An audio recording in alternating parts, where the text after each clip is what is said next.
Hey y'all, and a good old welcome to you.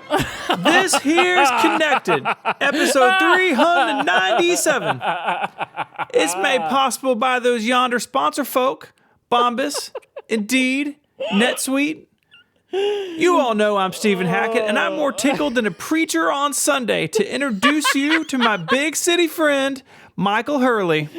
Is this the Disney version of this show? Is that what's happened now? Is this like a church event or NASCAR or It sounds like wrestling? a prospector to me. What is it? What's like the a person context? who pans for gold. You seen Toy Story 2? Oh, years ago. Well, the you know, like in Woody's Roundup, there's the guy, like the evil guy. Spoilers for Toy Story 2. Remember.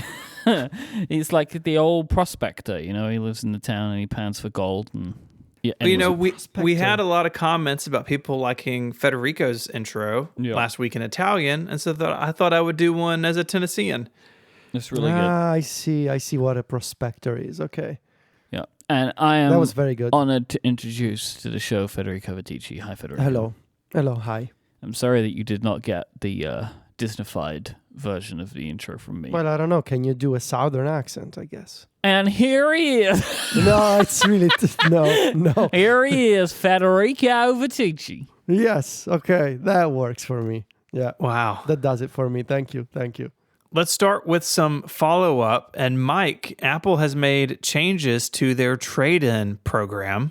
Tell us about this big move. Over the last couple of weeks, I've been really upset about trade-in values for Apple products. That I don't think they do a good enough job.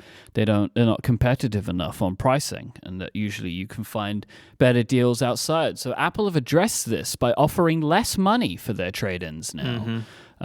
This is in the United States at the moment, they have significantly reduced the amount of money they will pay you for all products except iPhones, so Macs and iPads and Apple Watches. For example, a MacBook Pro, the previous trade-in value was $1,350, and now it's $1,000. So big differences. Can you read the Mac Pro values for us? Yes. So previously, the Mac Pro, you would get up to $2,720 for. Now, I'm assuming this is for the current Mac Pro, I'm going to assume? Yes. So to confirm this, I went through the process with my old Mac Pro serial number. Yep. And they offered me this amount. It was insulting. $2,720. It's now $2,000, so you lose $720. Apple Watch Series 2, no longer available for trade-in. So, I don't know what they're doing, man. It's there's other options, as we discussed, right? Mm-hmm. This is the part of the show where we talk about whatever Quinn Nelson did this week. Oh, this is now a regular segment. Quinn Talk. I like it. Yeah. Quinn Talk. The Quintessentials. Where we, Wow. I'm definitely coming up with jokes that Quinn's never heard before. Yeah, no one's ever heard any of these. Mm-hmm. So as promised, he repaired a iPhone 12 mini. You can go watch the video.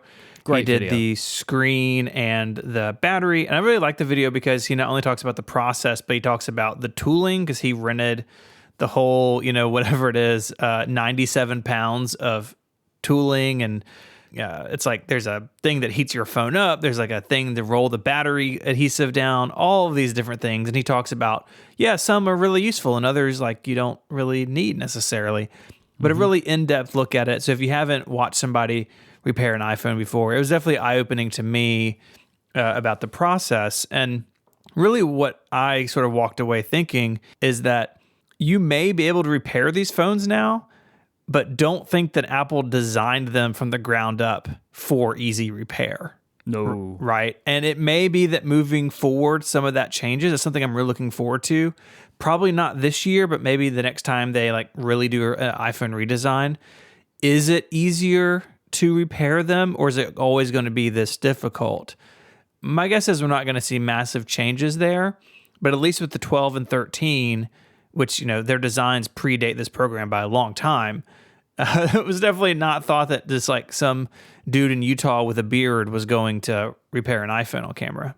The thing I was most surprised about from this video is once Quinn has successfully completed the repair, he had to call somebody at AppleCare to authenticate the repair via a diagnostics program. You call somebody at Spot the company that manages it. You don't even call Apple Care. Okay. So, and then they have to go through this diagnostics program to actually say, yes, you have a genuine display, which I was very surprised about that part. Seems like a real nightmare, honestly. It is. It is definitely, again, like not super user-friendly, even though it's user-possible. And if you're in the Apple Store and you're a genius and you do 12 of these a day, that system is just like how you do it, right? It's in store, you're not calling somebody, but they had to figure out a way to externalize some of those tools, and clearly some of them are a bit more tedious than others. Stephen, there's some blankets for you. Oh. Throw boy. Okay. I've made blankets, and I just feel like they're very you, these blankets, all of them. Yeah, there's one that's a big Finder face. Yep. And an iMac G3 one.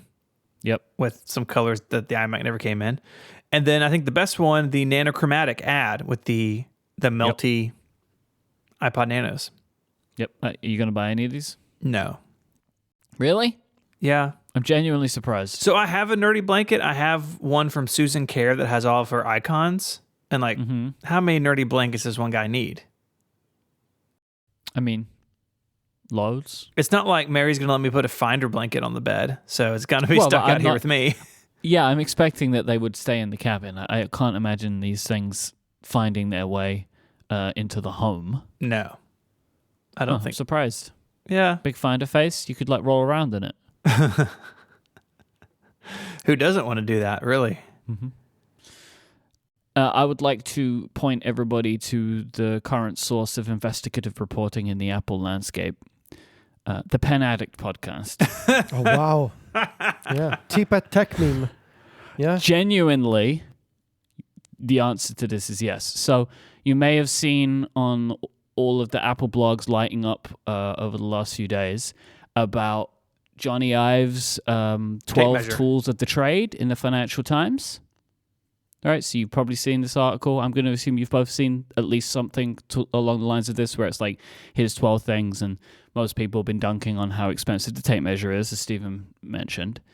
I was pretty disappointed that they just reference the pen in this article as just like Monte Grappa fountain pen from vintage Monte Grappa fountain pen from Jony Ive's collection, with no information about it.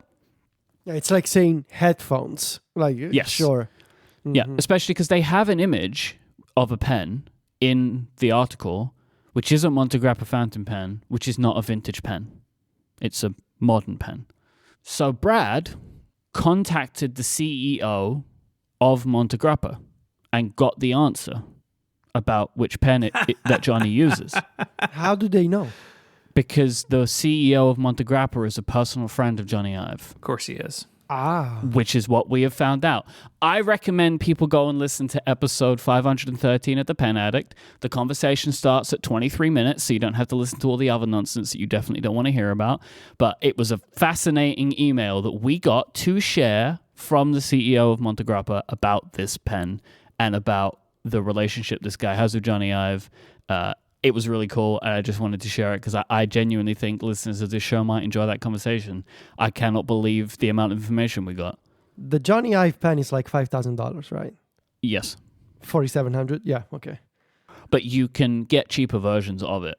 He just went with a very specific I can relate. You know, you want something very specific that is made in limited quantities. It costs a lot of money. So I honestly thought it was more funny with the $530 measuring tape. Like I found that very funny because I don't know. I guess a limited edition vintage pen that costs $5,000. I mean, obviously it's for the super rich, or maybe just you're a collector and you've been saving. That's fine. Yeah. But the $500 measuring tape, it just makes me chuckle. I don't know what. It's something so trivial, like it's measuring tape.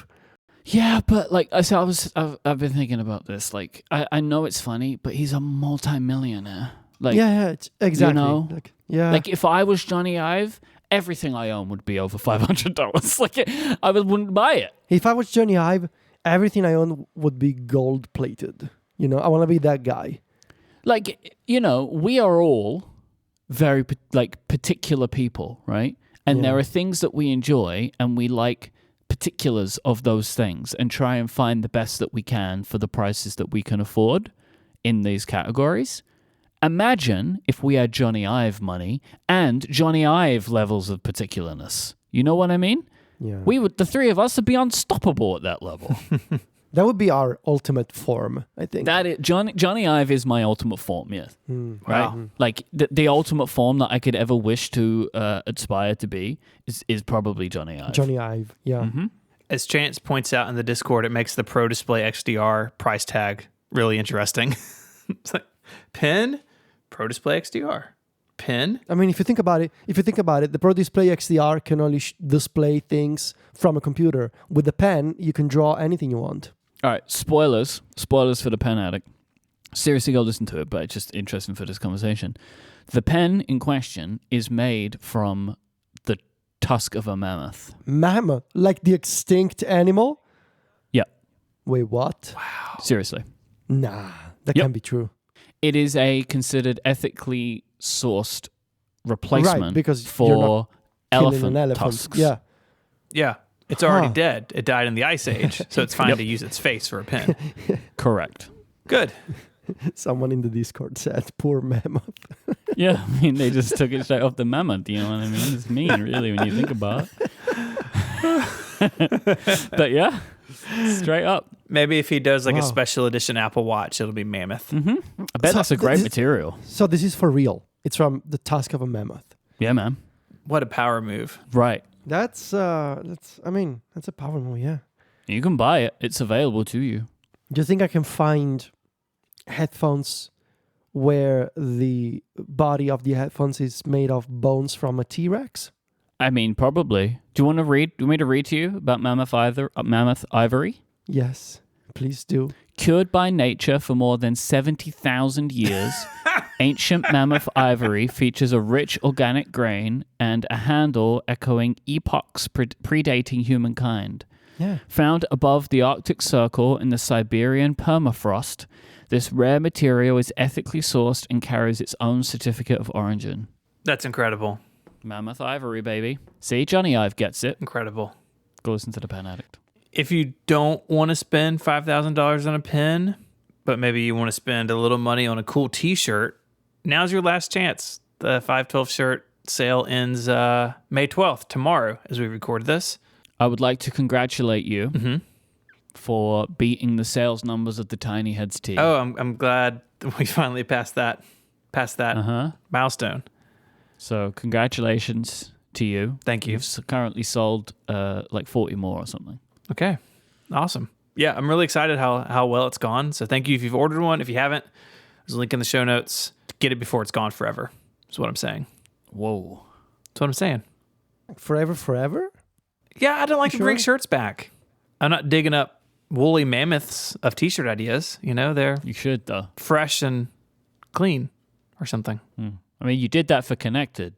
We brought back a t-shirt design. So what? Like your designs are too good? Yeah, but the Technology Should Be Colorful shirt is the best podcast t-shirt any show has ever done. Ah, fair enough. So that one I feel is a little bit different, but I wouldn't repeat like the iMac Yeah. Connected shirt or the Tiny Heads, you know. No one will repeat the Tiny Heads because No. it's not deserved. You're so mad about it still. I'm wearing it today. I'm wearing the gray one today. This episode of Connected is brought to you by Bombas. Bombas' mission is simple. Make the most comfortable clothes ever and match every item sold with an equal item donated. So when you buy Bombas, you are also giving to someone in need. Bombas designed their socks, shirts, and underwear to be the clothes you can't wait to put on every day. Everything they make is soft, seamless, tagless, and has a luxuriously cozy feel. They're made from super soft materials, which makes them the perfect cozy winter layers. Or if it's like you're here and you're in Tennessee and it's starting to get hot, Bombas socks are great in the summer as well. I wear them year round. And there's a pair of socks for everything that you do. There's tons of options, like comfy performance styles for every sport and activity that keeps you moving. Bombas t-shirts are made with thoughtful design features like invisible seams, soft fabrics, and the perfect weight so they hang just right. Bombas underwear has a barely there feel that might make you forget they're even there in a good way. Did you know that socks, underwear, and t-shirts are the 3 most requested clothing items at homeless shelters? That's why Bombas donates one for every item you buy. Go to bombas.com/connected and get 20% off your first purchase. That's BOMBAS, bombas.com/connected for 20% off. Our thanks to Bombas for their support of the show and Relay FM. We got news this week of a fallen friend, the iPod Touch. A death in the family. Death in the family. The iPod Touch is officially discontinued. Not that you would know it from reading Apple's weirdo press release. Can I read the press release? Please. Shall I leave out the headings? Yes. Yeah, just read the text. All right, I'm going to read it and see if you could guess. Put it out of your mind. What am I talking about? Since its introduction over 20 years ago, iPod has captivated users all over the world who love the ability to take their music with them on the go. Today, the experience of taking one's music library out in the world, that's terribly written actually, has been integrated across Apple's product line from iPhone and Apple Watch to iPad and Mac, along with access to more than 90 million songs and over 30,000 playlists available via Apple Music. Quote, music has always been part of our core at Apple, and bringing it to hundreds of millions of users in the way iPod did impacted more than just the music industry. It also redefined how music is discovered, listened to, and shared, said Greg Joswiak, Apple's Senior Vice President of Worldwide Marketing. Today, the spirit of iPod lives on. We've integrated an incredible music experience across all of our products, from the iPhone to the Apple Watch to HomePod Mini, and across Mac, iPad, and Apple TV. And Apple Music delivers industry-leading sound quality with support for spatial audio. There's no better way to enjoy, discover, and experience music. I'm sure, Stephen, that your journalism school background doesn't like that they started a sentence with "and." It's just a poorly written piece of work. Like, I don't know. Among the incredible ways to enjoy music across a range of devices, including a wide variety of models from the new iPhone SE to the latest iPhone 13 Pro Max, iPhone is the best device for streaming Apple Music or storing an entire music library on the go. Apple Watch and AirPods are the perfect companion, allowing users to access over 90 million songs right from their wrists, starting at prices. iPad starts at prices, comes with a more powerful chip, larger display, and the latest iPadOS features. And for the best way to enjoy music at home, HomePod Mini is just $99.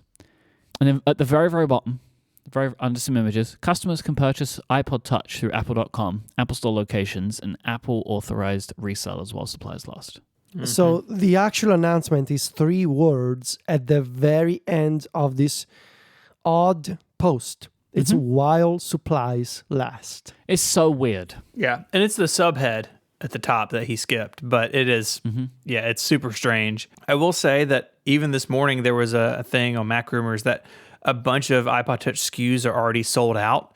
Most of the higher capacity ones are already gone. Who knows how many of those actually were? Remember the HomePod was on sale while supplies last for months? Like you get... It was either the white or the black one sold out pretty quickly, and the other one was around for a while. But if you want one of these, you probably ought to jump on it. I remember when this first came out, I mean, it was the fall of 2007. You know, the iPhone had been out in the US since the end of June.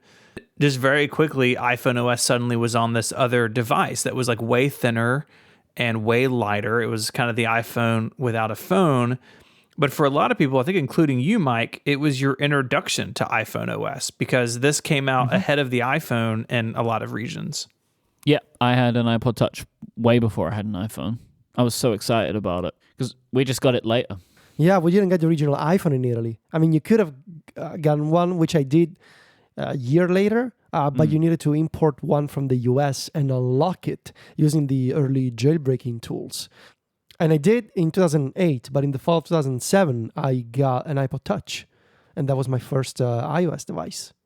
But I mean, it's been, let's face it, it's been, I don't want to say useless, but it hasn't really mattered for years now, right? If anything, they should have killed it earlier, I think. I think so too. I mean, for a while there, it was like exactly what it was for the two of y'all.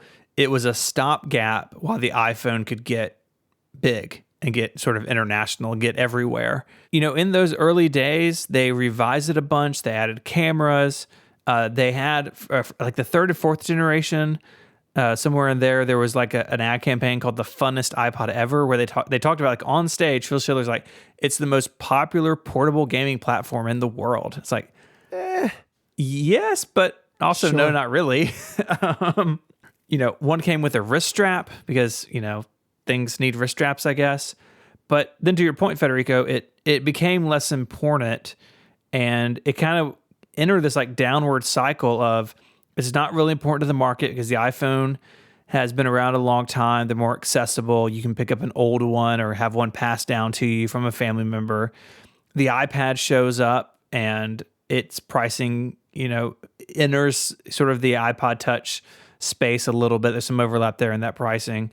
And so the demand shrank, and then Apple didn't update it. And they really let it fall further and further behind. I mean, the iPod Touch is going away now, has an A10 Fusion chip in it. Like, it's an old system on a chip. And that meant that it also didn't sell very well because it was old tech and had a small screen. And like, it was kind of a self-fulfilling prophecy really over the last several years, I think, that the iPod Touch was going to be going away. I mean, I guess the thing... This press release is about the iPod Touch, and the conversation is around the iPod Touch because that was the last iPod to exist now. But is this also the end of the iPod then? Yeah. Right? Like, yeah. That's the expectation. There will be no more iPod products. But do we think that is it? Like, that they would never do an iPod product? I mean, you know me. I think they should do one. But I don't think they will. I think they just see Apple Music and services as the thing you can now use to listen to, whether you have an iPhone or a HomePod or a Mac. I don't think they want to do a music-focused device. They just want to do services, and services run everywhere. So if the point of a service is to let you subscribe and run it everywhere, what's the point of having a dedicated device just for the service? What about the name, though? Could you use the name for something else? I don't know. I think it'd be too soon and kind of strange, right? Because, like, it's one thing to say iBook and then became iBooks with the iPad, but iPod has such a brand recognition, right? And you've been selling iPods until a few years ago. So I don't know.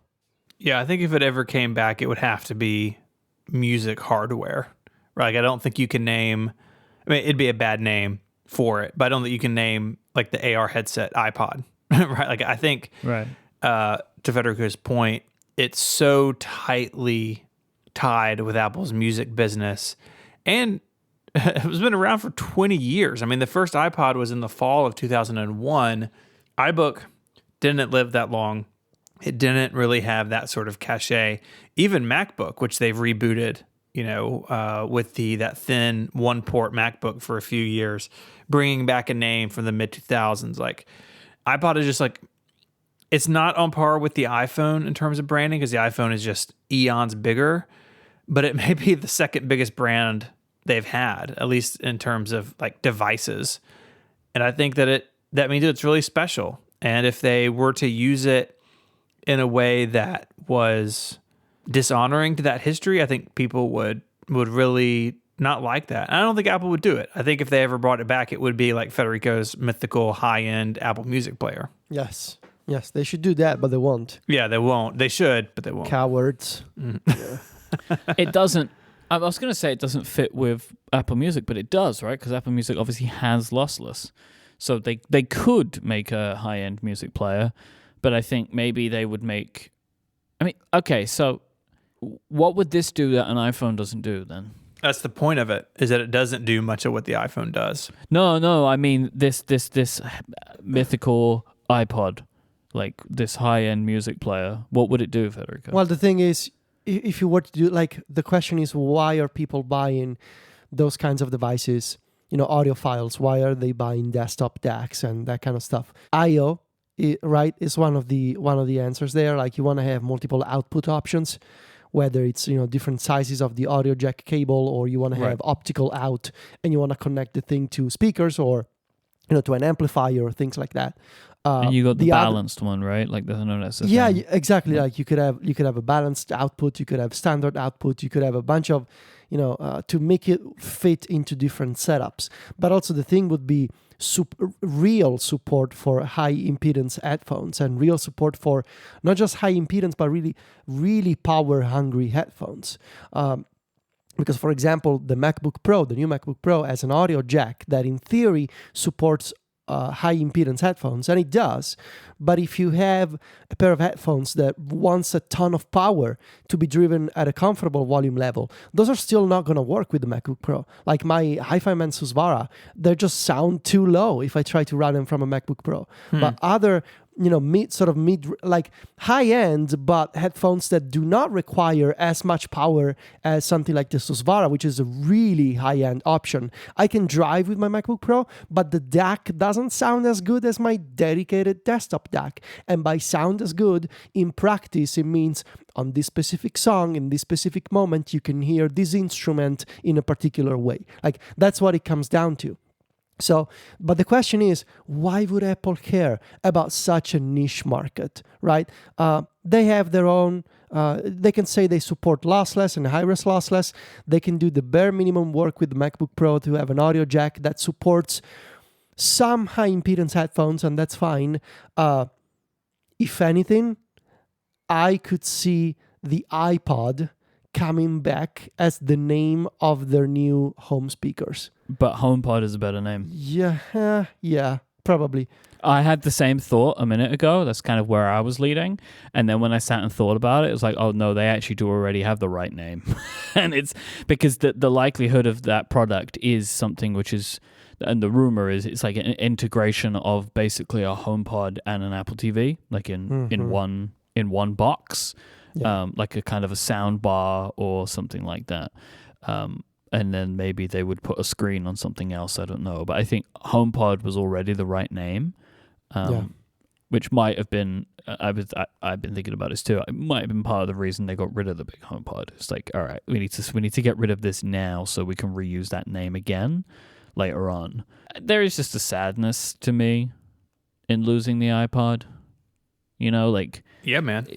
Like a lot. I mean, I'm assuming probably similar for all of us that the iPod was the first, and iPod was our first Apple product that we personally owned. It was for me. Was it the same for you too? I mean, yeah. Yeah? Yeah. My history is a little tricky. I mean, if you count that as like the first thing I bought with my own money, then I guess yes. But I had like basically full use of a PowerBook from a job, my high school job, and that I took that machine to school with me. It was basically they gave it to me, but the first product of my own money that went down on the table at the Apple Store was for an iPod. And even if it wasn't, I think a lot of people are about our age. It was definitely the first like really personal technology product we owned. Right, like I had my PowerBook and it went with me a lot of places. My iPod went with me everywhere. It was always in my pocket. I always had those headphones wrapped around it.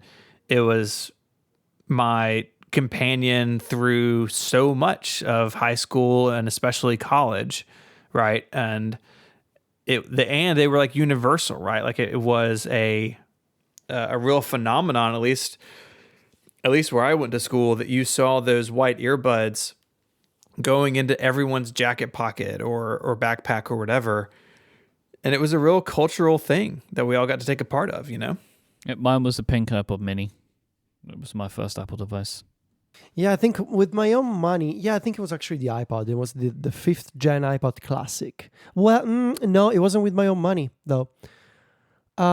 With my own money, it was actually the MacBook Pro in 2008. I don't know if it necessarily needs to be of your own money, like that. But that was mine, with or without it being my own money. The iPod was my first Apple product. The iPod. Well, Mini. then yeah, iPod Classic 5th gen was my first Apple product. Was that? What one was the 5th gen? The iPod Video, the white iPod Video. Yeah, I had a video too. Man, I loved that thing. Yeah. That's what me and Steven are very slowly rebuilding is an iPod Video. Yeah, we need to get back to that. Yeah, we're gonna. The first iPod I used was a 3rd generation, which had the red buttons and the separate wheel underneath. I hated that one. Yeah. Most people do.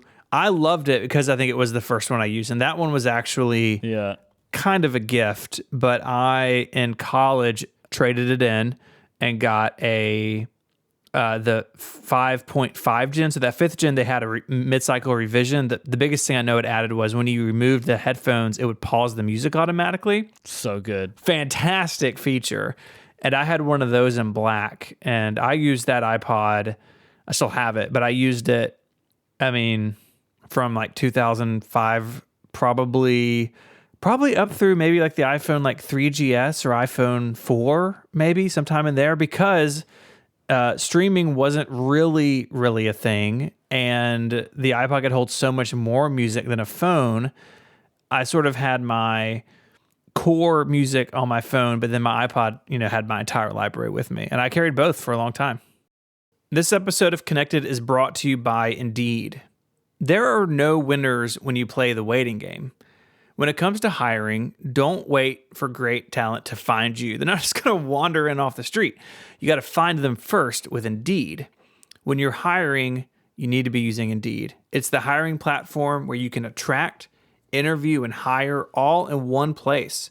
Instead of spending hours on multiple job sites searching for candidates with the right skills, Indeed's a powerful hiring partner that can help you do it all. Find great talent faster with time-saving tools like Indeed Instant Match, assessments, and virtual interviews. With Instant Match, over 80% of employers get quality candidates whose resumes on Indeed match the job description the moment they sponsor a job, according to Indeed data here in the US. Instant Match really is incredible. Candidates you invite to apply through Instant Match are 3 times more likely to apply for your job than candidates who only see it in search, according to US Indeed data. And as soon as you sponsor a post, you'll get that short list of quality candidates and you can invite them to apply right away. Even better, Indeed's the only job site where you pay for applications that meet your must-have requirements. Indeed is an unbelievably powerful hiring partner, delivering 4 times more hires than all other job sites combined, according to Talent Nest in 2019. Join more than 3 million businesses worldwide that use Indeed to hire great talent fast. So start hiring right now with a free $75 sponsored job credit to upgrade your job post at Indeed.com/connected. Offer is good for a limited time. Claim your $75 credit now at Indeed.com/connected. That's INDEED.com/connected. Terms and conditions apply. Pay per qualified applicant is not available for all users. Need to hire? You need Indeed. Our thanks to Indeed for the support of the show and Relay FM. All right, so we have a whole show planned out, but I have an idea. I want to see if you two are interested. Shall we do an iPod tier list? Oh, wow. Yes. Yep. Yes. I've never done a tier list before. Okay, so Jason in the chat has sent a tier list template from Tier Maker. I think this has it has a lot of the major iPods, no iPod Touches in here. So maybe we want to add those in ourselves. Yeah. Is that rather than I don't want to do every iPod, and I also don't want to do just the iPod categories, because like nanos are very different, for example. Yeah, I feel like this is a good representation of the lineup, and I'd say that we could just manually call some iPod Touches at the end if we want to. Okay. All right. So how are we going to do this? I've shared my screen with y'all. Okay. So you'll be able to see it, and I will put a screenshot of our completed tier list in the show notes.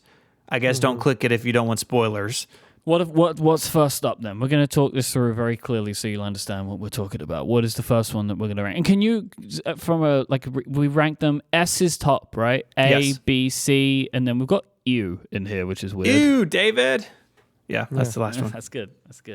Should we change that to D? That's Change that to D tier? Or you want to keep U tier? All right, fair enough. U tier is good. All right. Although so the first iPod up is the first iPod. So this came out in Original iPod. the original iPod in 2001, 5 gigabytes, 1,000 songs in your pocket.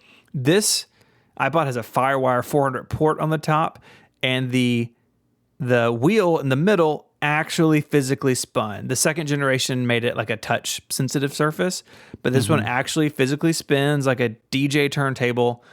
What do y'all think? This might be the hardest one.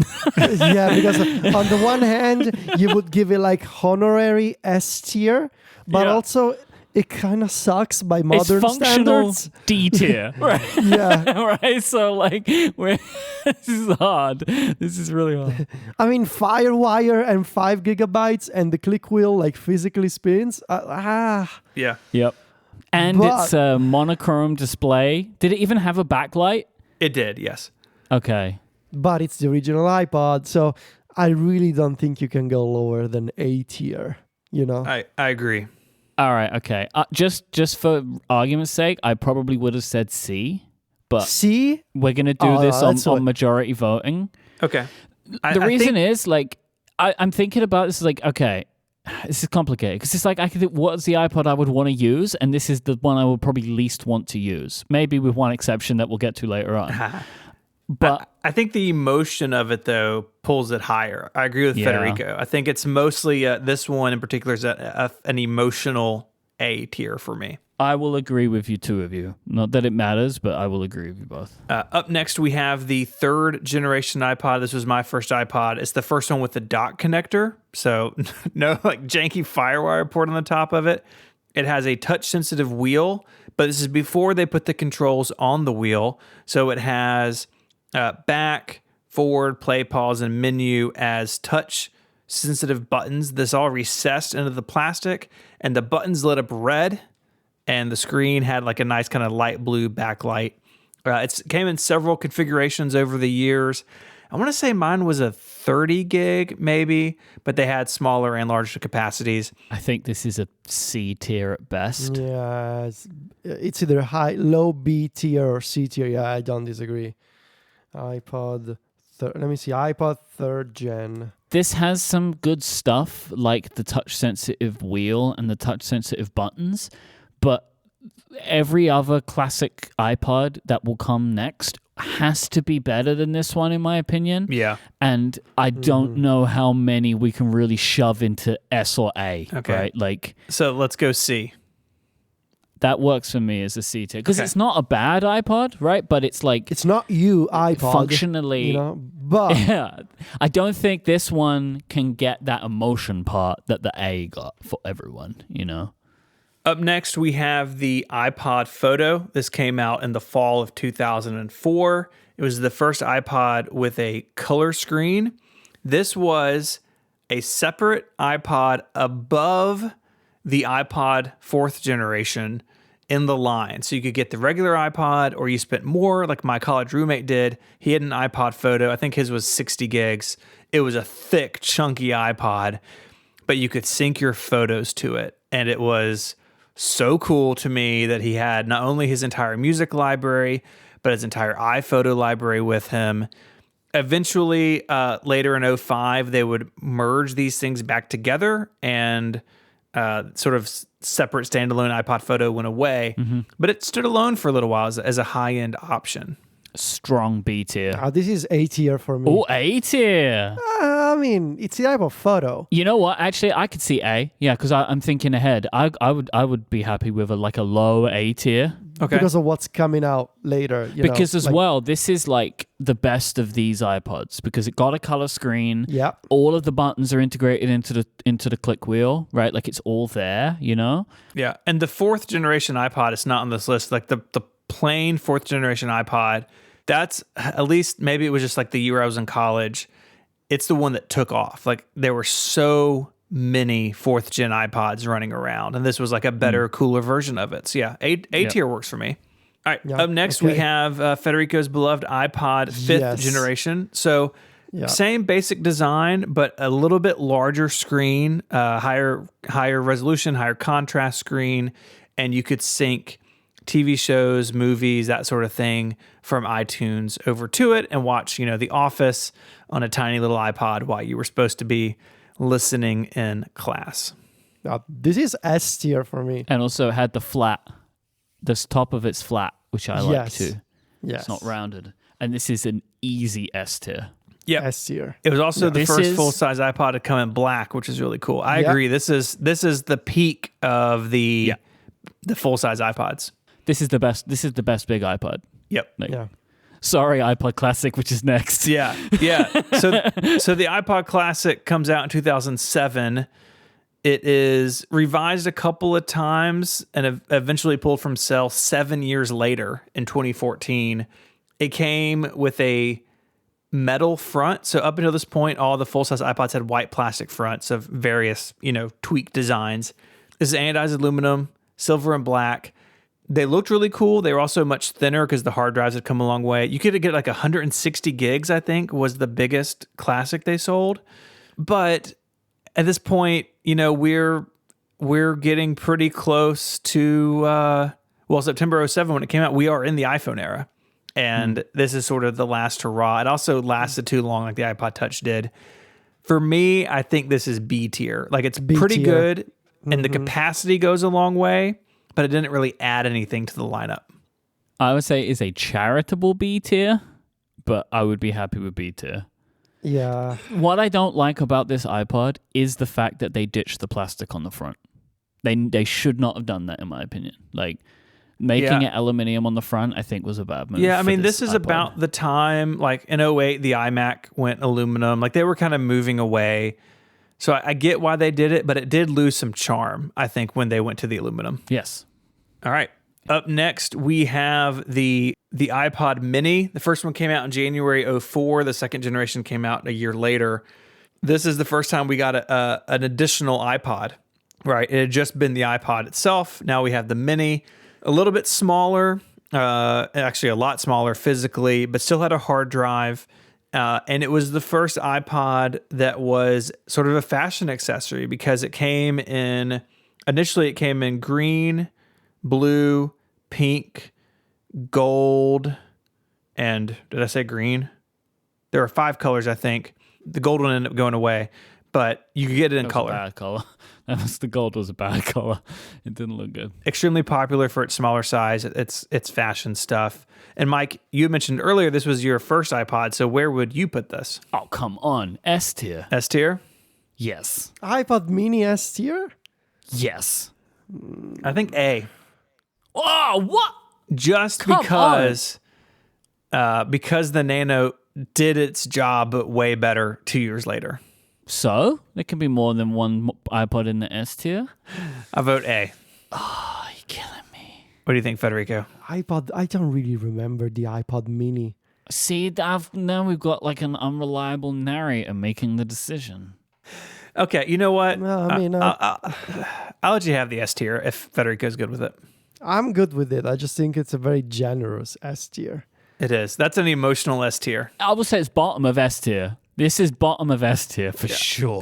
But I think my argument for the iPod Mini is I think it was the first iPod that it really broke through for a lot of people because it was cheaper and it was colorful. I think it walked so the Nano could run. I think in a lot of ways, and this being one of them. So just as a reminder, we will this will be in the show notes for you, but we are currently participating in a Zoom screen share. So Stephen, can you please pause that auto-playing ad because it's driving me mad. Yeah, done. Thank you so much. It's like some Raid Shadow Legends ad just playing on a loop. I've been looking at it for the last 10 minutes. Yeah, sorry. The other thing about the iPod Mini, it's where the click wheel was introduced. Before this, they had not combined the wheel and the controls. And if you remember the click wheel, it indented. So if you hit forward, the whole wheel kind of rocked to the right. Yeah. And that would show up on the big iPod 6 months later. But it was introduced here. And so that is obviously a huge thing in its favor.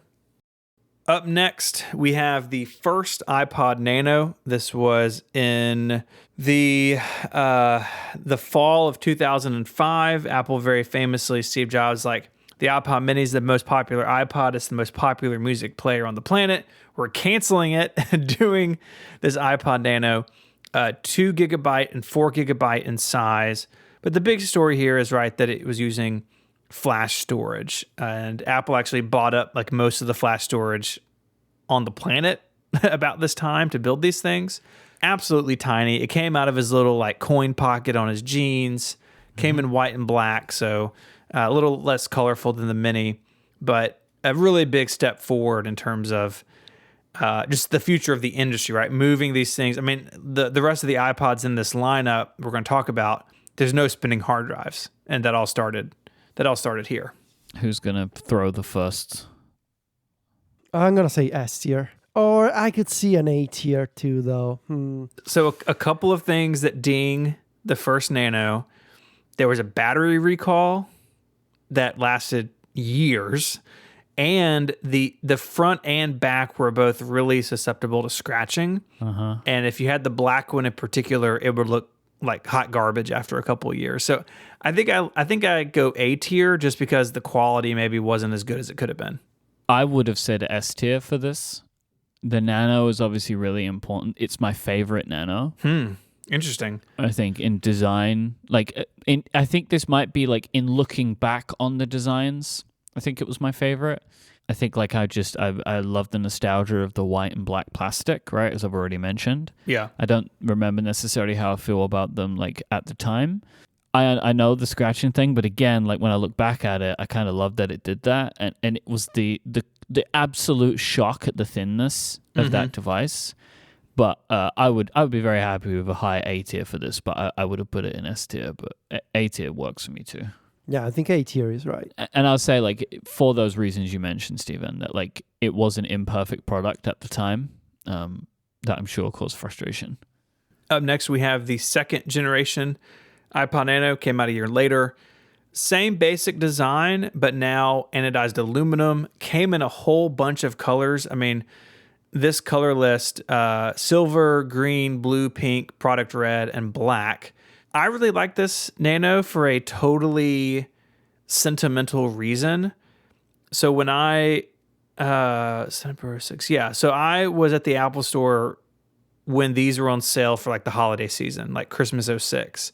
So I sold a bunch of them, but I bought one for Mary, a green one, as like my first like nice gift to her.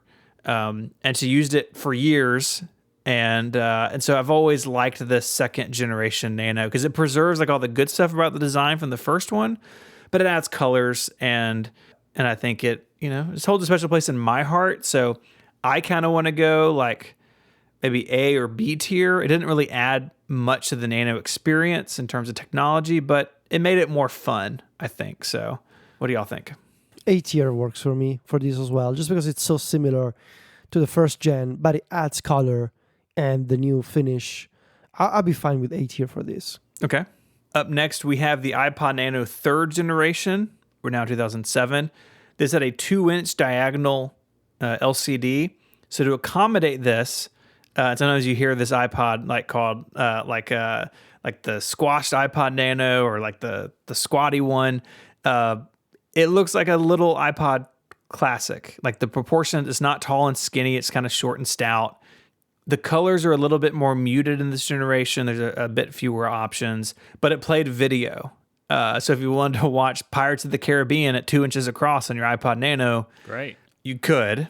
I don't like this Nano. I don't like this iPod Nano. It's so ugly. It's so ugly. I'm sorry. I know that there are people that are going to be so mad about this, but this is... It's the worst iPod. It's the second worst iPod Nano. It's not the worst. It's not the worst. So for that reason, I would say C tier. Yeah, I think because there are, multiple worse Nanos. Yes. Okay. Yes. This has to be C tier because otherwise this is going to be like a graveyard of iPod Nanos at the bottom here. Got it. C tier. Yeah. Man, what were they thinking? Such a weird... This one at least preserves some goodness. Yeah. Well, because there's some stuff incoming with the next ones, so I just want to make sure that buckle up. Yeah. But it is kind of shown out in like Apple went in this direction and then immediately went back with the next one, right? Like they're like, whoops, sorry. And these Nanos are all like back to back, year to year for a while. Yep. So like they knew immediately this one wasn't as successful. Up next, we have the fourth generation iPod Nano, came out in September of 2008. This is the nanochromatic ad. So silver, purple, blue, green, yellow, orange, pink, product red, and black. loads of colors, very vibrant colors, and the screen is taller. It's still 2 inches, but it's like tall and skinny as opposed to the other way around on the previous generation. This is like a return to form, but even better. I would put this one as B tier. I think it's like not as special as the early ones, but it's way better than the previous one. Well, you see, now we've entered a problem. Mm-hmm. I think we have to have a Nano in S tier. Oh yeah, we will. Ooh, if I was to give an S tier, it would be this one. No, wait. Because the other one, this is like, to me, it's the best Nano. This is my favorite Nano. Okay, Federico, make your case now. We're gonna have really different feelings about an upcoming Nano then. Ooh, that's gonna be a problem, I bet. This is B tier for me. There's nothing special about it. And it's also like, yeah, it's small, multiple colors. Like, it would be a very generous A tier for me, but honestly, I could see it in B tier. Okay. Well, I'm struggling because for me, the only S tier Nano is the original. Yeah, which we gave an A to. What? Yeah, because I think I went out of Nano season. Federico, I think we need. What do you think is an S tier iPod Nano? The watch-like one. No, that's you're in. What? You're You guys, that Nano was incredible. I had multiple friends who wore one as a watch. We'll get to that. I needed to calibrate. I needed to understand where we were leading towards. Okay, could we kind of come in the middle and give this one an A and put it next to the other two Nanos that are already in A tier? Yeah. Okay. The 5th gen, again, just a year later, we're now in September of 2009. Same form factor. The screen's a little bit taller. These are super glossy, though. So a similar color range. I think they got rid of the yellow, maybe. I'm trying to scan this list. Is this the one with the camera? Yes. So super glossy finish, and it has a camera in the back that Apple was like, flip cams, we're going to put them out of business. And so this shot, let me just read these specs to you. 30 frames a second, 640 by 480 H.264 video. C tier. I agree. Weird idea, and I don't like the finish. The finish is too shiny for me. Okay, so now we got to talk about this thing. Yes, this was an incredible device. In the fall of 2010, oh my God. They introduced, so the iPod Nano slowed down a little bit now, a little more time. They released the 6th generation iPod Nano. No click wheel. This looks like a shuffle. It's basically square. In fact, it has a perfectly, I think the screen is perfectly square, 240 by 240 pixels. It does not run iPhone OS, but it looks like it does. Yes. The physical controls are still there, so you can still have your you still have buttons to control the volume and sleep wake and stuff, but all the mechanics were touchscreen. I'm just gonna say it. I hate this iPod. What? It is weird. It was not easy to use on the go. Like, people ran with these. Why would you take the buttons off of it, Apple? This is S tier. It's God, incredible. Oh my God, Federico, I'm so sorry, man. Oh my God. I'm so sorry, my friend. You guys hate fun. That's why you don't like this iPod. Yeah. Oh my God. Yeah, Steven, there's no need to open your own video about that. Look at that thing. Look how beautiful it is. Federico, I'm so sorry. Oh, this is unprecedented. This is unacceptable. This is D tier for me. This is a bad. Okay. All right. You know what? I didn't own this product. Okay. So I can't speak to its usability. I did. I tried making a watch out of it, Yep. which was bad. I can't. It was beautiful. It was so pocketable, and you could clip it to your jeans or something, and you could listen to music, and it fit in any pocket, and it almost looked like an iPhone, but it wasn't really an iPhone, but it had a touch screen, and it was colorful, and there were a bunch of weird, wild accessories for it. I honestly don't know how you guys can dislike it, or, to quote Steven, hate it. Wow. I have no feelings about this product. How is that possible? I mean, just look at it. I never owned one. I would say C tier. I could go C tier. Yeah, C tier. Sorry, Federico. He's devastated. There's always hurt feelings in a tier list, a group tier list. There is. I'm still sad that the Nano is A. I think the original Nano should be S. And my beloved third gen is a C. So we all have hurt feelings. Yeah, that's true. In 2012, Apple introduced what would be the final iPod Nano. This, it kind of combines the previous two. It's tall and skinny again, but it has a 2.5 inch, 240 by 432 pixel display. The home has a home button. The home button has a round glyph on it, and all the app icons are round, so as not to confuse you thinking that this is a tiny iPhone. Came in a bunch of colors. I think the colors changed a little bit over time because they sort of had like a mid-cycle refresh on this. Only came in 16 gigabytes, and it had Bluetooth, so you could like hook it up to your car or have Bluetooth headphones or something. I think it's the only Nano, I think, with Bluetooth on board. Kind of a weird one. You know, it takes a lot of the ideas of the previous one, I think makes them better. It also has giant volume buttons on the side, because I think they even said in the keynote, like I haven't watched this one in a long time, but like, yeah, like if you run with it, you just want to like hit the volume really quickly. And so they kind of walked back a little bit of the 6th gen with this, but definitely a weird one. And the last one, you know, this was taken down for sale in 2017. This was the end of the Nano line. We don't have a D tier. There is no D tier. Well, whatever that last tier is. You mean U? I don't want to say that. I don't want to. It's silly. I just want to call it D tier. I'm trying to say U. I could live with that. It's definitely a very I don't think anyone loves this the way Federico loves the 6th generation. This iPod makes nobody happy, right? Right. Exactly. People that want buttons, it doesn't have enough of them. People that just want screen, there's not enough of that because they put buttons back on it. Yeah, it's not clippable, right? It's not like ultra portable. But it's got Bluetooth. Ah, well. Woohoo! I mean, by that point, anyone that wanted to play their iPod in their car had worked out another system. Yeah. You know? Yeah. All right. So bottom of the list. Yeah. I mean, I don't even remember this one. Exactly. Honestly. Yeah. We're now going to go back up to many years previous, and go back to January of 2005 with the first iPod Shuffle. If you've never seen this, picture a USB stick and put a tiny click wheel on it. Mm-hmm. Pack of gum. That's what he used to call it, Pack of gum. Yeah, do not chew iPod Shuffle was a warning on the website. Mm-hmm.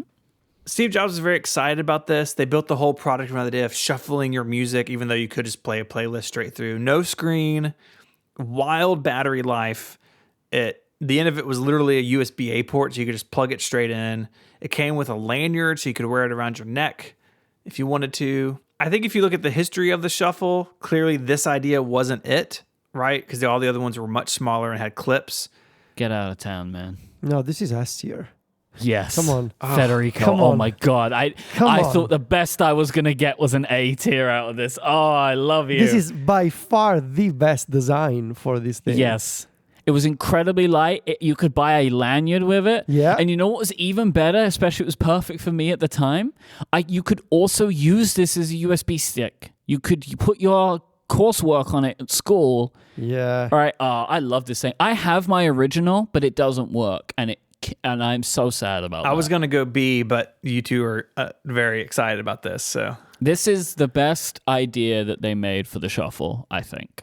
And then it just got worse. It just got worse. Yeah, much worse later on. There's definitely a worse one coming up. Yeah. In fact, when we get to that, I have a proposal to make, but let's wait a second here. Yeah. It's September of 2006. The 2nd generation Shuffle came out. $79, which is cool. Pretty cheap. Clippable. It's not square. It's kind of rectangle, and the controls are offset on it. And like the previous one, it had kind of two ranges of buttons, so you could shuffle or play all the way through. And came in silver, blue, pink, green, and orange. Had a little dock because it synced through the headphone jack. They put like an extra ring in there for something to like move data across. It's pretty wild. I really like this Shuffle. I had one for a long time. I think out of the remaining Shuffles, it's pretty awesome. I want to give it an A. But what do y'all think? B or A for me. I want to tell you where I am. Okay. Yeah. Which is C tier. What? Wait, because there is a later one which is clearly better than this. Yeah. I disagree. I think this is peak Shuffle. No. No, we already established that was the original one. I think we got to do B tier, and then we can give A tier to the... Okay. I could live later with one. that too. All right, The reason is B like this tier. is a cool design, right? But like they ultimately landed on the perfect design for this thing. They have the perfect one coming up. Up next, we have the 3rd generation iPod Shuffle. Let me pitch y'all an idea. What if you took the iPod Shuffle? Oh, and we should say too, there were like several different revisions of the 2nd gen. It came in like 15 colors by the end. My dream is to collect all of them at some point. I think it'd be fun. Anyways, let's take the iPod Shuffle that's been for sale for a couple years. Let's keep the clip. Get rid of all physical controls. You're going to talk to it, and you're going to use little buttons on your headset so it's incompatible with your other headphones. What do you think? Easy U tier. One Yep. of the worst Apple products Apple has ever made. Amen. And they even made a stainless steel one. They did. Which was really expensive. Because Right. of this, are we sure we want to give that final iPod Nano the U tier? Because this is so much worse, right? I love this. I love this late game pitch here. This is good. I mean, is that iPod Nano as bad as this iPod Shuffle? And I also kind of like the message we're sending that there's a single one really bad bottom tier device, and this is it. It's that iPod Shuffle. I will say I do not think that Nano is as bad as this, Exactly. right? Because this iPod was barely usable, Yeah. where the other iPod is just ugly. And I would say, I think we could move that last Nano to C tier. yeah. Yes. Okay. And the buttonless Shuffle lives alone in hell at the bottom. The tier of shame just Yeah. for the 3rd generation iPod Yeah. Shuffle. Yes. I mean, what were they thinking? It's Yeah. weird, man. It's super Yeah. weird. This is like when the Apple Pencil would charge by putting it into the iPad. Like, why? I will not accept that argument. No, that was They silly. did the best they could with what Oh, was yeah. available to them. Just at the like time. charging the Magic Mouse, right? Same deal. The Magic Mouse charging is stupid. Yeah.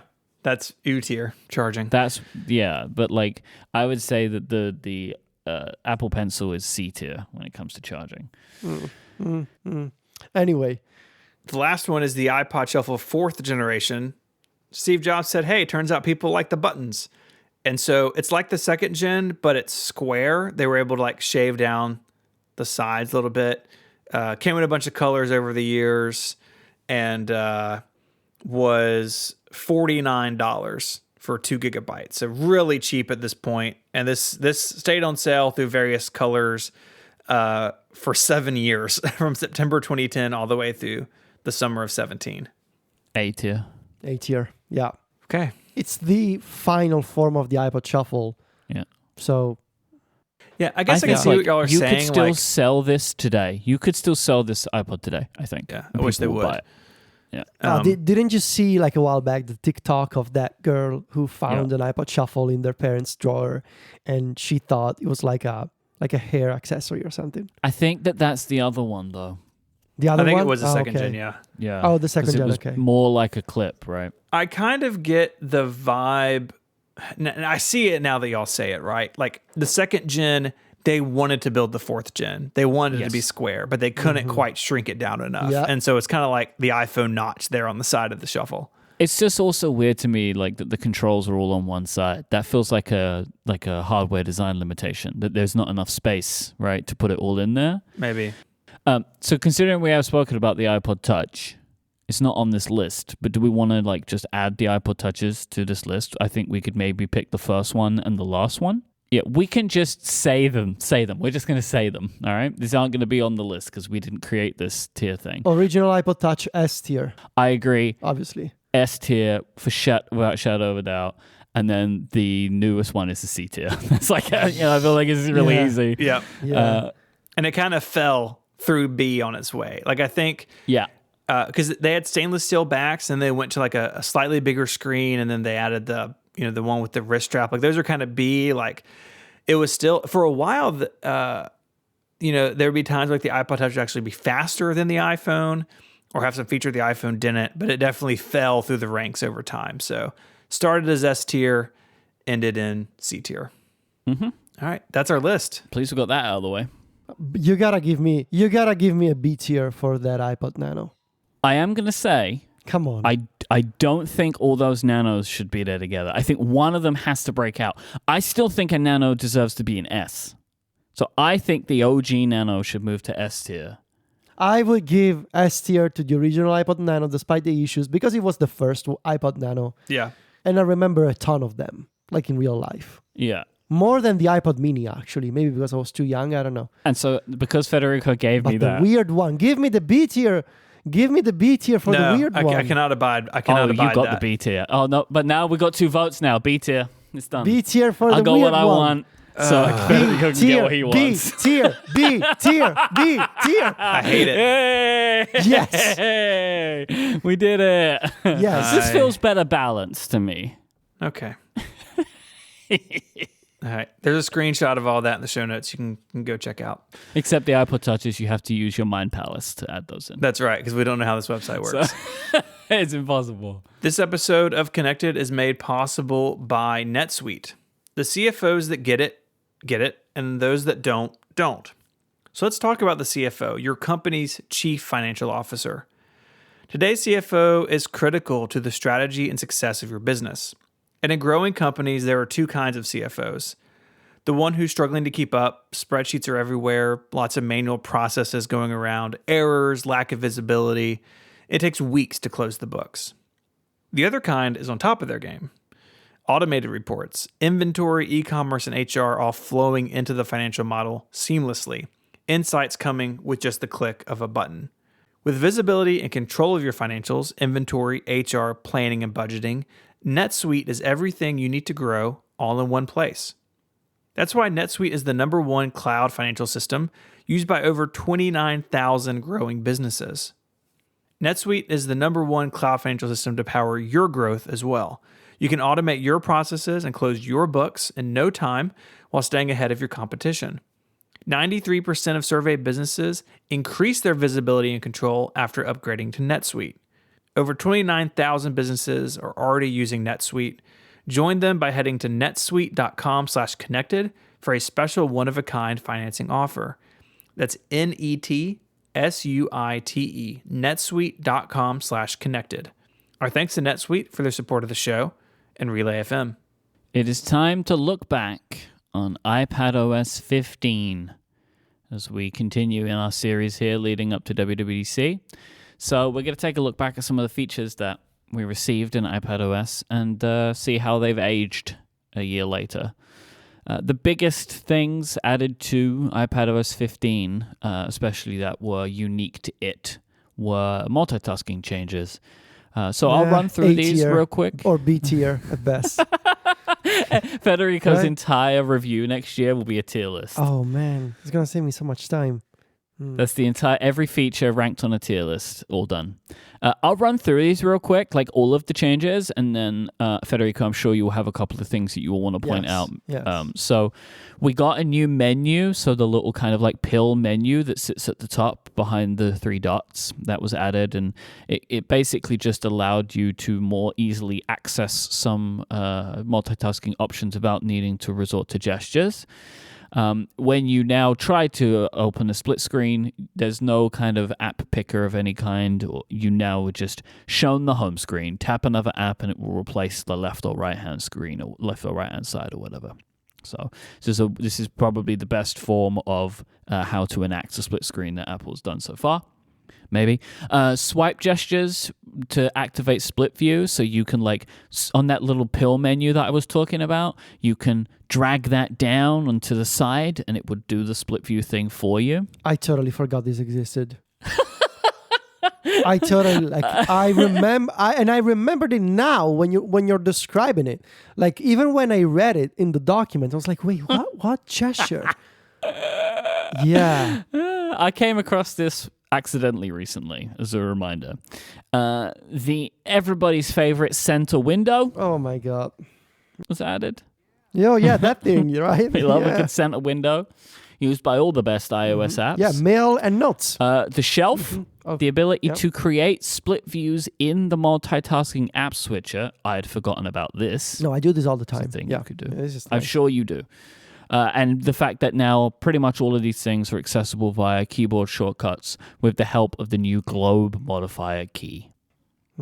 Well, they're still not doing enough though, because it's still very, like, one of my wishes for the next version is, which is something you actually wished for on Cortex many, many, many years ago, being able to create split views quickly from the keyboard, from Spotlight. Just, search, open, put to the left, put to the right, do it all from the keyboard. That's still not possible. I mean, realized I find myself still mostly using the old school system, like drag and drop. Yeah, me too. Yeah. When I do it, which is not very often on my iPad mini. I think it's best, but it's what I still do. Honestly, for me, one of the ways that this has been aided is the app library. Like, I am an app library user for my sins. And I drag and drop apps into split view using the app library if it's not in my dock. Oh my God, this is a nightmare scenario for me. App library into drag and drop for multitasking. I am doing everything the wrong way here. This is not the best way to do any of this, but it does tend to be what I do because I forget about the buttons and the swipe gestures for split view and stuff. So I'm still trying to find the icons. I feel like we fall into the category of users. I mean, obviously, we are power users of these devices.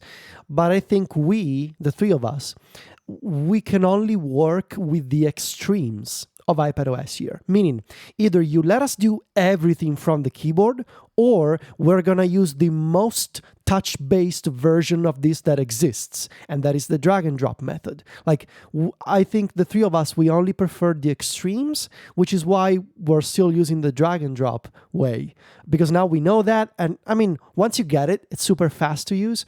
And with the multitasking menu, they were obviously trying to target those average users or users who were confused by how drag and drop worked for multitasking. And so they're giving them an interface to manage that, which is fine. I mean, that menu should be expanded in the future, should have more options, but it works. And obviously the gestures are kind of hidden, but that's always been a problem of iPadOS. But really the main problem here, I think, there's a bunch of things that have really haven't made an impact. Center windows. I haven't seen center windows in any third-party applications, honestly. Yep. The shelf is just a useless, pointless thing. It's just the shelf is a bad window manager. Yeah. Honestly, it doesn't even support the functionality that the previous window manager, which was labeled expose, I think, used to have, which is the old method, the iPadOS 13 and 14 window manager, allowed you to restore a window you had accidentally closed. And if you accidentally close a window from the shelf, there's no way to bring it back. There's no undo button, which I don't understand. And the window previews are too small. It's confusing how you can activate the shelf in multiple ways. I don't like it. And it's a shame that they have wasted the respected shelf name for something like this. But anyway, I think there's a couple of things that haven't really made an impact here, and there's still a big problem for keyboard users, which is it's still not as efficient as macOS, honestly. And obviously, we want more, right? More split view options, more split view sizes, 3 apps on screen at the same time. Why not? Putting Windows on external monitors. Why not? So I think we will see the multitasking menu grow this year. I don't think they will replace it. I think they will continue, if they're going to do anything, I think they will continue to build upon this design. I think to build on a little bit what you're saying about the three of us as users, I think the reason that I never changed the way that I did things is Apple never made me. Like, all of the ways that I have been forced to use multitasking in Apple's bad iterations of it in the past they've just stuck around because I can still do all of that. And I had so many years of, like, especially through that terrible time of when you would try, but you'd have to try and create an app, but every time you did try and create a split view, it would move all of your icons around. Like, do you remember those years? Yeah. Where it would put everything into jiggle mode if you wasn't fast enough. Yeah. Like, I had to, I got used to doing this over time. So like all of the ways that they've done, like the button system is better, but I am not forced to use it. So I just do things the way I've always done. Like, honestly, I hope that Apple create a better way to do this and then just get rid of the old one. So I will be forced to use a better system.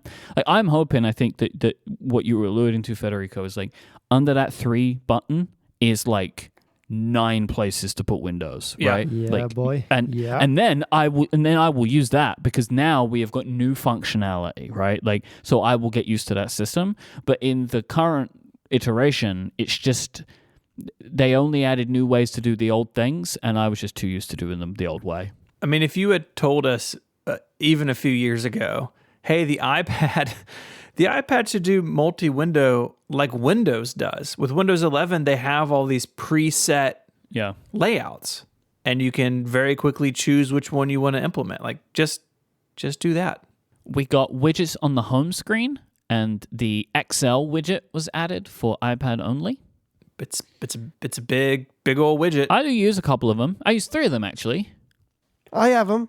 I use them. They're fine. They're non-interactive. I would still like to get more sizes, but the XL is good, and we've seen some developers do some really creative things with it. Yeah. Like Joe, Timery Joe, Timery Joe? Joe Timery has done some really incredible things with the XL widget. So, yeah, it's good change. I use Timery, Fantastical, and Carrot Weather as XL widgets. The Apple Calendar XL widget is also very good if you're good. into week view. Yeah. Yeah, that is really good. App library. I'm the user. I'm app library stan over here. The app library is the app launcher for when you're drunk. You're like, oh, I need to use apps. Where are my apps? Wait until I tell you. On my iPhone, I use the app library a lot. I have 3 home screens. Oh my. So quite a lot of the time to launch apps, I go swipe, swipe, swipe. Just pull down and use Spotlight. I do that too. I don't know why, but I've forced myself to use it during a time period so I could understand it, and now I just use it all the time. Me and Kate, the Kate in the Discord. Me and Kate are the only 2 people that use the app library. You 2 are using you 2 and Craig Federighi, I'm sure. Using the app library. Passionate ones, if you use the app library, send a tweet to @ISMH and @Vitici and let them know. You don't need to include me. It's fine. Wow. You're going to get 4 tweets. So yeah. I mean, Twitter on my iPad is in the app library, so I probably just never see it. No, look, I only opened the app library for 2 very specific things. The recently installed category. Yes. Because that's a good way to remove apps that I'm just trying out from the App Store. Yes. And the test flight category. Because sometimes I install too many betas and I want to make sure that I delete the ones I don't use. Oh, they're all popping off in the Discord now. Nilian loves app library. There's a red panda that loves app library. Yeah, of course. No one believes you. Like, no one believes. Oh, I use the app library. No, I only believe you and Kate. I'm sorry. Everyone else is a liar. Yeah, because I remember Kate saying they use the app library like multiple times in the past. So they have a track record there. I don't believe anyone else. I'm sorry. Quick note. Great idea, right? Still kind of poorly executed, I think. So quick note, you can swipe from the bottom right, bottom left corner of the iPad to quickly take a note anywhere on your device. You can work with existing notes, or you can create new notes, and you can capture deep links from Safari or other compatible third-party apps. It's fine, but it's not the big problem with it. I actually talked about this on App Stories a couple of weeks ago. It's not really cross-platform. So, for example, one of the greatest features of Quick Note, which I'm really surprised that Apple built, is you can take highlights on a Safari web page and save those highlights in a Quick Note. Close the Quick Note, and weeks later, if you come across that web page again, you will see the little Quick Note indicator pop up and say, hey, you actually took a bunch of Quick Notes here. And you tap that and you see those highlights in place on the page. It's incredible. Really, really nice feature. It doesn't work on the iPhone and it doesn't work on the Mac. Like, if you're building this system for recognizing things you've highlighted in Safari, so that they can be persistent over time, why is it not cross-platform?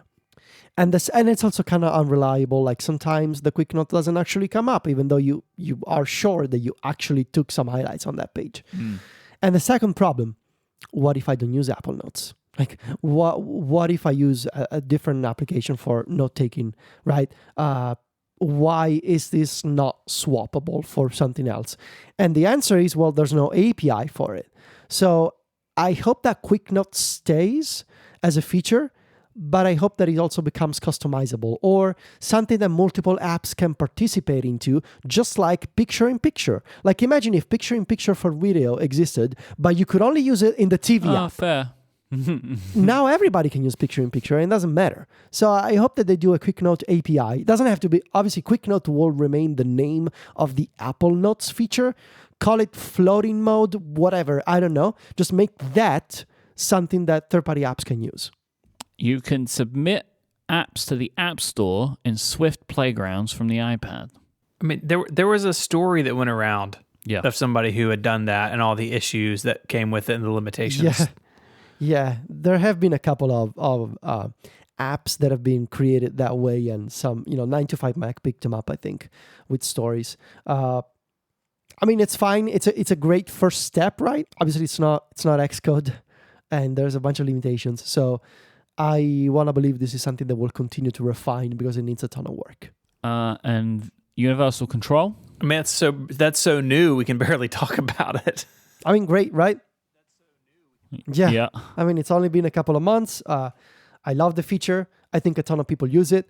I think it gave a lot of people an opportunity to use their iPads more, right? Especially a ton of Mac users were like, oh, well, I guess now I can put the iPad to the side and more quickly use it or find a use case for it. Like, for example, the one through John uses the iPad next to his Mac as a sort of widget dashboard, which is a really clever idea because widgets on the Mac are terrible. So he's using that off to the side with the iPad and using universal control to move between them. Really clever use case for it. I don't have anything else to say. It's way too soon to judge it long term, but I think it's really well done. Even though it took him a long time to actually ship it, but I think they've done a good job. I understand why I feel like I can understand why this feature took a while. Like, it seems really, really complicated to do right. There's a lot of technology going on across multiple operating systems. Like, it did not surprise me that this one came late. Like, of all the features introduced in iPadOS 15, this one seemed primed to be the one that would come out in the fall of the next year or whatever, Yeah. If at all. I thought for a while this was going to be one of those features that everyone tries to forget about. But they did ship it. Obviously, iPadOS 15 as well got all of the things that we spoke about for iOS 15, like focus modes, notifications, live text, Safari changes. We already spoke about Safari layout for the iPad last time. So that's iPadOS 15, right? I didn't miss anything, did I, Federico? I don't think you did, honestly. No, nothing major. There's little bits and bobs, like you can put more apps in the dock, but no one's going to write home I think about they've probably done more things with the pencil, and they have changed the grid layout, which a ton of people were upset about. Yeah. And I haven't really heard those conversations anymore, so I think people just got used to it. Safari, obviously. It's worse on the iPad mini. Like, if it's you're an so iPad bad. mini user, you see it every day. Other iPads, you kind of just forget about it.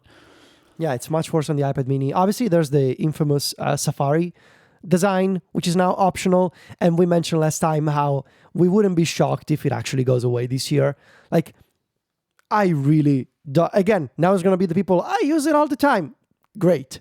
I think it'll go away within the next 2 years. If you do use it all the time, I'm sorry for you. It is the worst way to use Safari of the two ways. Yes. Which is, they changed the default. I mean, somebody's got to call it, right? When some things are we cannot just accept everything. Otherwise, we end up like, with Linux or whatever. Some things are supposed to be nice, and some things are not nice.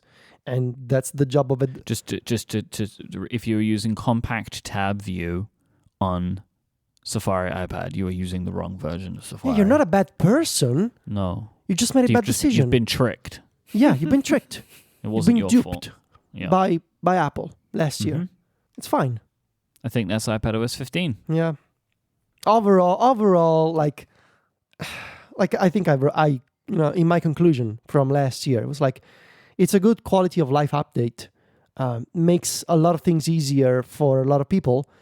Doesn't really change the conversation or push the iPad into a new direction for existing Pro users. So the questions from last year are still unanswered. Like, why does the iPad Pro have an M1? What are you doing with the iPad Pro? What's your Pro story for Pro users? That narrative hasn't changed at all. Your only hope can be that this is a version of iPadOS that looks better in hindsight after the next version, right? That like you look back and you're like, oh, I see why they did the multitasking changes because iPadOS 16 moved it so much further forward. But my worry is I don't think that that's going to be the case. But they generally don't touch multitasking 2 years in a row. And my fear is that it's going to be what it is this cycle as well. Like, oh, well, we added the dot thing, so we're good for a while. And I just don't think that's true. I think all three of us agree they need to push harder on this. But I would be surprised if we see major changes there. Well, don't say too definitively yet. Got a couple of weeks left before I'm you not want to do that. predicting. We can't do that. You don't want to do that. All right. If you want to find links to stuff we spoke about this week, head on over to our show notes. They are relay.fm/connected/397. There you can get in touch via email with feedback or follow-up. You can also join Connected Pro, which is a longer ad-free version of the show each and every week. And starting very soon, all Relay FM members will be getting our annual specials. They're in the crossover feed. If you log into Memberful, you can subscribe to that. And we have one coming out a little bit later in May. All the other shows are doing it as well. And so now is a great time to join if you have not done that yet. You can find us all online. Mike is on Twitter as IMYKE. He is the host of a bunch of other shows here on Relay FM. Federico is the editor-in-chief of MacStories.net, and you can follow him on Twitter at Viticci, Viticci. You can follow me there as ISMH, and I write over at 512pixels.net. I'd like to thank our sponsors, Bombas, Indeed, and NetSuite. Until next time, guys, say goodbye. Arrivederci. Cheerio. Bye, y'all.